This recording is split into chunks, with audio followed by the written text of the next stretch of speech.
और हमारे मुसलमान भाई खुद चाहते हैं वक्फ बोर्ड हटे, क्योंकि अब उन पे उंगलियां उठने लग गई हैं। सारे धर्म के और धर्मों के लोग उन पे उंगलियां उठा रहे हैं, तो हमारे मुसलमान भाई भी इससे त्रस्त हैं।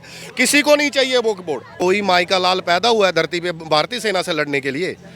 भारतीय सेना अच्छे से इलाज करना जानती है। आज धरातल पे कोई भी ऐसा नहीं है जो भारतीय सेना से टक्कर ले सके, और गलतफहमी किसी को हो तो वो अपना राम नाम सत्य करवाने के लिए तैयार रहे। मुसलमान भाइयों का ऐसा कोई सोच नहीं है, वो भी राष्ट्रवादी हैं, वो भी चाहते हैं कि हिंदू भाई भी इसको मनाएं और हम भी मनाएं। ये कुछ छुटभैया नेता हैं हमारे देश के, जो ये राजनीति अपनी चमका लेने के लिए, अपनी राजनीति की रोटियां सेकने के लिए ऐसे बयान देते हैं और उकसाते हैं लोगों को कि आपस में दंगे हो। नमस्कार, ओपिनियन भारत में आप सभी का स्वागत है। मैं हूं आपके साथ नेहा राय। दिल्ली में बजट के दूसरे सत्र की शुरुआत होने वाली है और इस सत्र में बीजेपी का दावा है कि वक्फ बोर्ड पे जो संशोधन काबिल है उसको पास करा के रहेंगे। तो वहीं दूसरी तरफ मुस्लिम कम्युनिटी एकजुट होकर 13 मार्च को जंतर मंतर के आगे धरना प्रदर्शन के लिए तैयार है।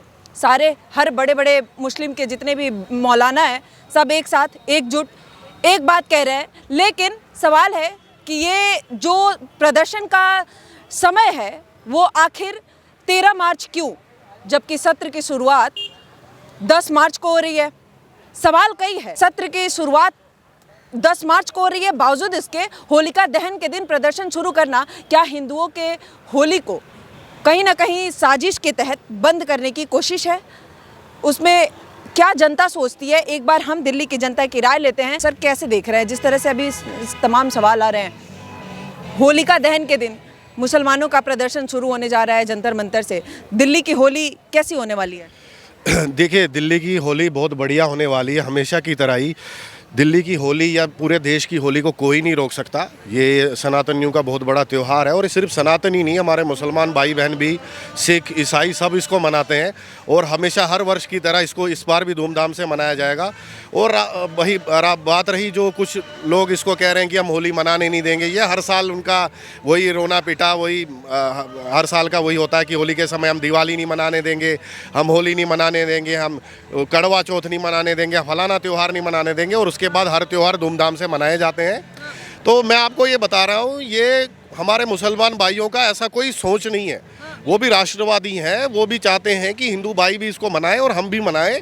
ये कुछ छुटभैया नेता हैं हमारे देश के, जो ये राजनीति अपनी चमका लेने के लिए, अपनी राजनीति की रोटियां सेकने के लिए ऐसे बयान देते हैं और उकसाते हैं लोगों को कि आपस में दंगे हों। जैसे माननीय केजरीवाल की पार्टी, आम आदमी पार्टी का पार्षद था इसी पूर्वी दिल्ली में, आज लोग भूल जाते हैं कैसे उसने बम और गोलियाँ अपने चलवाई थी छत से। तो ये वैसे ही नेता हैं, वैसी पार्टियाँ हैं, तो इनके सीरियसली नहीं लेना चाहिए। और इनका जैसे बुलडोज़र बाबा इलाज करते हैं योगी जी, वैसे ही पूरे देश में हर मुख्यमंत्री को इनका ऐसा ही इलाज करना चाहिए, चाहे वो किसी भी धर्म का हो, जो देश के प्रति खिलाफ बात करे, जो देश के प्रति उसके लिए हमारी भारतीय सेना निपटने में सक्षम है और अच्छी तरह निपटेगी उससे। सर, इस बार मुद्दा अलग है और काफ़ी गर्म है। वक्फ बोर्ड जिसपे कब से बीजेपी लगातार संशोधन की बात कर रही है। जी। और ओवैसी जी कह रहे हैं कि ये तो साजिश है हमारे सारे मस्जिद तोड़वाने के लिए, मुसलमानों की ज़मीनों को हड़पने के लिए। ये बीजेपी यही करती है, कूटनीति ऐसी इनकी है ही। देखिए, भाजपा क्या करती है मुझे आप बताइए। 14-15 साल से मोदी जी प्रधानमंत्री हैं देश के। मुझे आप बताइए कितने मुसलमानों के साथ कुछ दुर्व्यवहार हुआ है, कितनों को निकाला गया, मुझे बताइए। मैं आपसे पूछता हूँ पत्रकार महोदया। देखिए, सब बेकार की बातें हैं। मुसलमान भाई बहन भी हमारे मोदी जी से बहुत प्रेम करते हैं, योगी जी से बहुत प्रेम करते हैं। मैं आपको ये कहता हूँ, उनके बिना वो कैसे जीत सकते हैं? मोदी जी, योगी जी या कोई भी भाजपा किसी भी राज्य में कैसे जीत सकती है मुसलमानों के बिना? हमारे मुसलमान भाई भी उनको प्रेम करते हैं। भाजपा धरातल पे कार्य करती है, सड़कें बनवाती है, बिजली देती है, पानी देती है, गरीबों के लिए मकान बनवाती है, रोजगार देती है। कौन सा ऐसा फील्ड है, कौन सा मुझे बताइए जहाँ पे भाजपा कार्य नहीं करती है? लेकिन सर, मुसलमानों के जो मसीहा कहे जाते हैं, जितने बड़े बड़े मौलाना हैं, वो सब तो कह रहे हैं कि हम प्रदर्शन करेंगे, सारे मुसलमानों को प्रवोक कर रहे हैं, सारे मुस्लिम भाई जग जाओ, यही वक्त है, वरना ये तो कुछ भी करेंगे। देखिए, सब मौलवी ऐसा नहीं कह रहे हैं। ये मैं आपको वही कह रहा हूँ, ये कुछ राजनीतिक रोटियां अपनी सेक रहे हैं, अपनी राजनीति चमकाने के लिए। कुछ मुल्ला मौलवी ऐसे भड़काते हैं अपने मुसलमान भाई बहनों को, उनको ये कहते हैं आप हथियार उठाइए, भारतीय सेना से लड़िए। कोई माई का लाल पैदा हुआ है धरती पे भारतीय सेना से लड़ने के लिए। भारतीय सेना अच्छे से इलाज करना जानती है। आज धरातल पे कोई भी ऐसा नहीं है जो भारतीय सेना से टक्कर ले सके, और गलतफहमी किसी को हो तो वो अपना राम नाम सत्य करवाने के लिए तैयार रहे। और बात रही कि इन मौलवियों की जो ये भड़काते हैं, खुद के बच्चे तो इनके अमेरिका कनाडा में अच्छे स्कूलों में पढ़ते हैं और उनको अच्छे हज़ारों 20-20, 25-25 हज़ार की उनकी महीने की फ़ीस है, और गरीब के मुसलमान के बच्चे को भड़काते हैं। देखिए हमारे मुसलमान भाई बहनों, मैं हाथ जोड़ के आपसे विनम्र प्रार्थना करता हूँ कि आप इनके बहकावे में आइए, भारत को आगे बढ़ाइए, मोदी जी के हाथ मजबूत करिए। भारत को अगला विश्व गुरु बनना है। और जहाँ आपने पत्रकार महोदया पूछी वक्फ बोर्ड की बात, मुझे आप बताइए, यही कांग्रेस की चाल ये वक्फ बोर्ड की, मुझे आप बताइए सनातन बोर्ड क्यों नहीं है? कांग्रेस ने सनातन बोर्ड क्यों नहीं दिया है? सिखों के साथ छोड़िए सनातन को, सिख बोर्ड क्यों नहीं है? ईसाई बोर्ड क्यों नहीं है? जैन बोर्ड क्यों नहीं है? बौद्ध बोर्ड क्यों नहीं है? किसी भी धर्म का किसी का बोर्ड नहीं है, एक वक्फ बोर्ड है। क्यों, किस लिए चाहिए वक्फ बोर्ड? और यही ऐसी कांग्रेस है। आप मुझे बताइए, इतने मेरे भाई बहन खड़े हैं, आप मुझे भगवान राम के दादा का नाम बता दीजिए। राम के दादा का नाम पता है किसी को? हम जय श्री राम के नारे लगाते हैं, भगवान राम के दादा का नाम नहीं पता किसी को। ये इसी कांग्रेस की चाल है। एनसीईआरटी की किताबों में बाबर से लेके बहादुर शाह जफर तक सबके नाम पता है हमें मुगलों के। बाबर का बेटा हिमायू, हिमायू का बेटा अकबर, अकबर का बेटा फलाना, फलाने का बेटा फलाना। ये बहुत बड़ा षड्यंत्र कांग्रेस ने रचा है। इसीलिए कांग्रेस के पास ये थोड़े दिन का, थोड़े वर्षों का खेल होता है। आज उनकी लटिया ऐसे डूब गई है जैसे टाइटैनिक डूब गया था ना पत्रकार महोदया समुद्र के अंदर, वैसे ही 2/3 से ज़्यादा अब कांग्रेस की नैया भी वैसे ही समुद्र में डूब रही है, और वो ऊपर नहीं आने वाली। अभी भी उनको शर्म नहीं आती। कांग्रेस वो कहते हैं आप सनातन का खेल खेलते हैं, भाजपा समाजवादी पार्टी भी यही कहती है। तो आप खेल लीजिए सनातन का खेल, आप दे दीजिए सनातनियों का साथ। आपको किसने रोका है? दे दीजिए ना। मैं आपसे कह रहा हूँ, भाजपा सिर्फ कार्य करती है धरातल पे। हमारे मुसलमान भाई बहन भी उनके साथ हैं, और हमारे मुसलमान भाई खुद चाहते हैं वक्फ बोर्ड हटे, क्योंकि अब उन पे उंगलियां उठने लग गई हैं। सारे धर्म के और धर्मों के लोग उन पे उंगलियां उठा रहे हैं, तो हमारे मुसलमान भाई भी इससे त्रस्त हैं। किसी को नहीं चाहिए वक्फ बोर्ड। कोई आम मुसलमान मेरा भाई बहन क्या किसी की ज़मीन पर कब्जा करता है क्या? क्या वो जाता है क्योंकि अपने पड़ोसी को बोलता है तेरा मकान मेरा है, मैं वक्फ बोर्ड के अनुसार तेरा कब्जा कर लूँगा? बोलता है क्या? नहीं बोलता है ना। तो मैं वही आपसे कह रहा हूं कि हमारे मुसलमान भाई बहन भी नहीं चाहते हैं वक्फ बोर्ड को। ये उनके समाज में कैंसर की तरह है। हमारे मुसलमान भाई बहन बदनाम हो रहे हैं वक्फ बोर्ड की वजह से। अच्छा, ये 13 मार्च को होलिका दहन है और उसी दिन प्रदर्शन की शुरुआत है। आखिर ये क्या साजिश है सर? क्योंकि कह रहे हैं कि हम सरकार के अगेंस्ट लड़ रहे हैं, लेकिन सदन का सत्र तो 10 को ही शुरू हो रहा है, तो फिर ये 13 मार्च को प्रदर्शन क्यों? ये बहुत बड़ा एक सवाल है सर।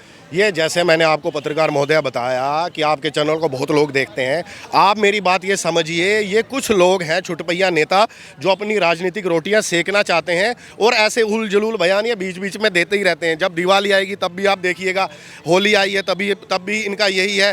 कोई और जन्माष्टमी है तो उस पर भी यही कहेंगे कि अब ये जन्माष्टमी है तो इसको इसमें ये नहीं होना चाहिए, फलाना नहीं होना चाहिए। अभी ये है अपनी नवरात्रे शुरू होंगे तो उस पर भी ये कहेंगे कि भाई ये भजन नहीं चलने चाहिए, पूजा नहीं होनी चाहिए 9 दिन। तो ये छुटभैया नेता कुछ ऐसे बयान दे देते हैं, और हमारे मुसलमान भाई बहन भी बहुत त्रस्त हो चुके हैं ऐसे नेताओं से। वो कहते हैं ये तो अपनी राजनीतिक रोटियां चमकाने के लिए, ऐसी राजनीति चमकाने के लिए ऐसा करते हैं, और हम बदनाम हो जाते हैं। सर वही अभी उत्तर प्रदेश संभल के सीईओ कहते हैं कि जुम्मे के दिन अगर होली है तो आप घर से बाहर ना निकले, तो उस पे भी विपक्ष सारा एकजुट है, कह रहे हैं आप नफरत फैला रहे हो। आप कैसे कह रहे हो कि नहीं निकले? हमारा जुम्मा, हम नमाज के लिए निकलेंगे। नहीं, वो संभल के जो पुलिस अधिकारी हैं उनका ये बयान था कि अगर उन्होंने कहा था अगर किसी को जिसको समस्या है वो घर से ना निकले। आपका तो जुम्मा 52 बार आता है साल में, ठीक है, हमारी होली 1 बार आती है सनातनियों की, तो आप उस दिन घर से बाहर ना निकले अगर आपको तकलीफ। ऐसी छुट्टी का दिन है। तो कहा जाए वर्दी में आके नफरती बयान दे रहे हैं योगी जी। आप पुलिस को यूज कर रहे हैं अपनी बयानबाजी के लिए। देखिए, ये क्या योगी जी ने कहा है क्या उनसे? क्या उस अधिकारी ने ऐसा बोला है कि मुझे योगी जी ने बोला ऐसा बयान देने के लिए? ये उनका अपना एक व्यक्तिगत बयान है। जैसा पुलिस को ठीक लगेगा वो उसी तरीके से लोगों से निपटेगी। मेरे को आप एक बात बताइए, परसों एक मीडिया में एक पत्रकार आप ही की तरह मुझसे एक प्रश्न पूछ रहा था।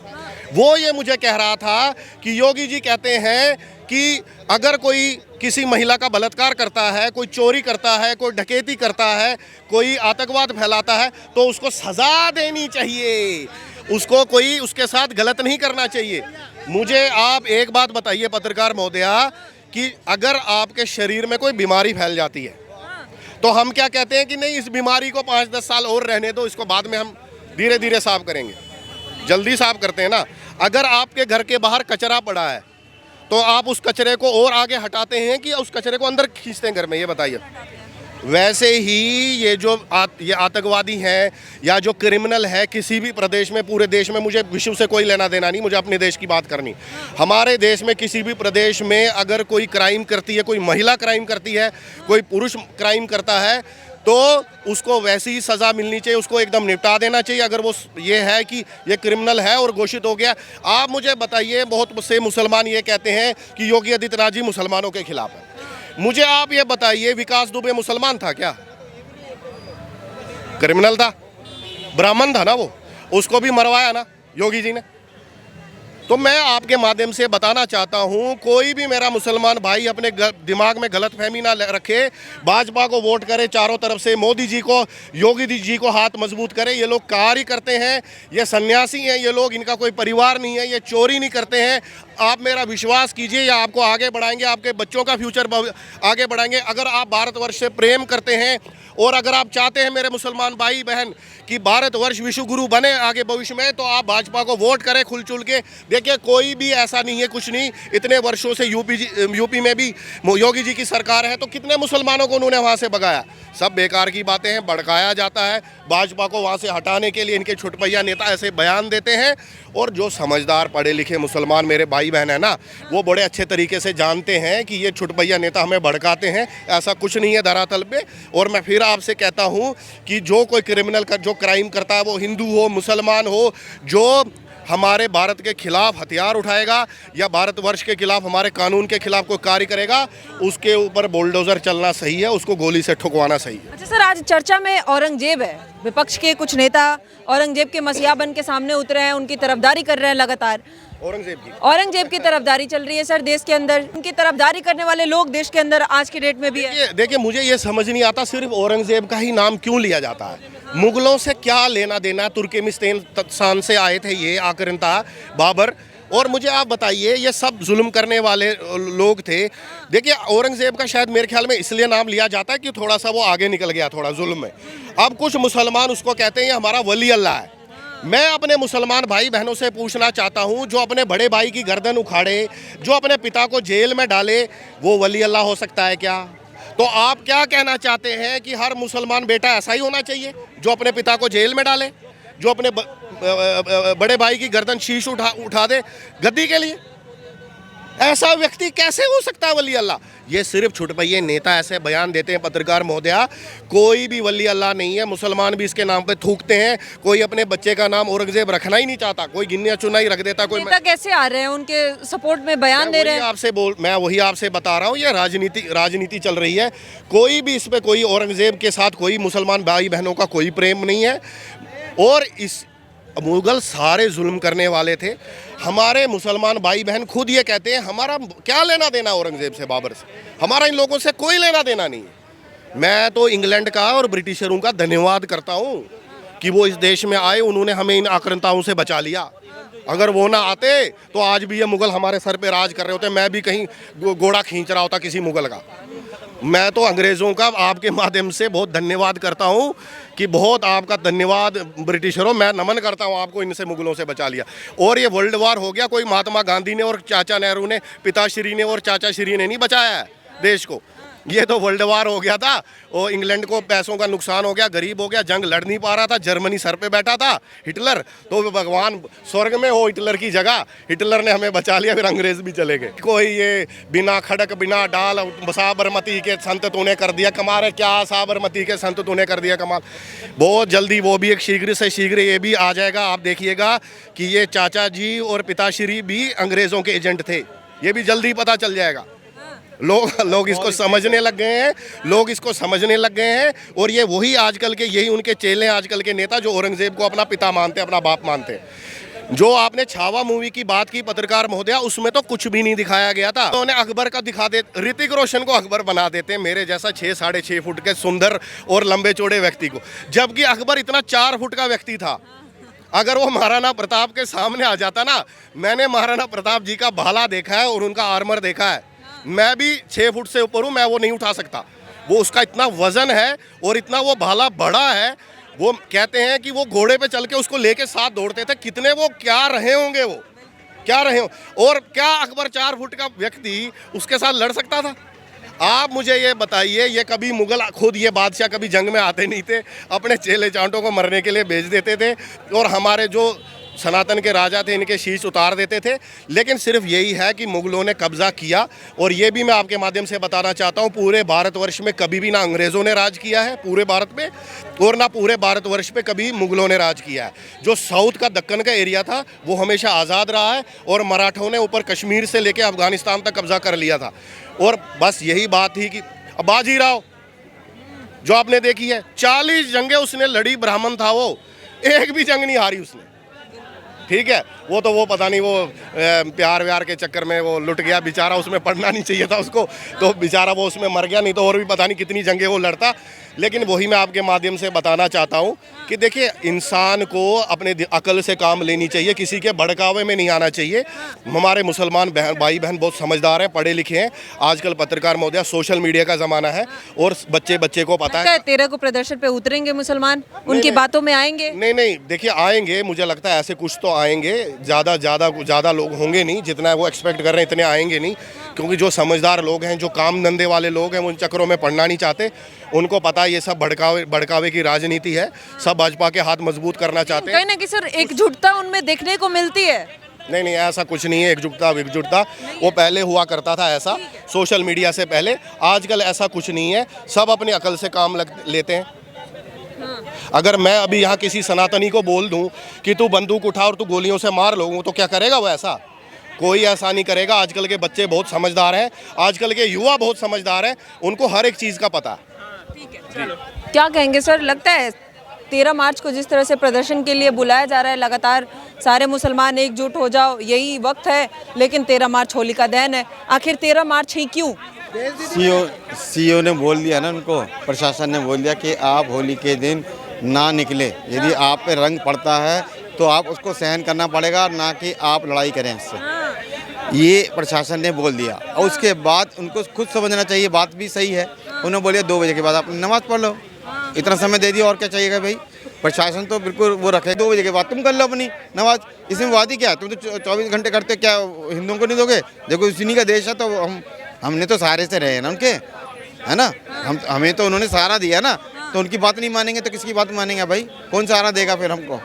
तुमको पूरा वर्ल्ड नहीं चाहता इस देश, यहाँ के इंडियन मुसलमानों को कोई वर्ल्ड नहीं चाहता, उनको रखना नहीं चाहता। कहता जब वो अपने देश का नहीं हुआ तो ये हमारे देश का क्या हुआ?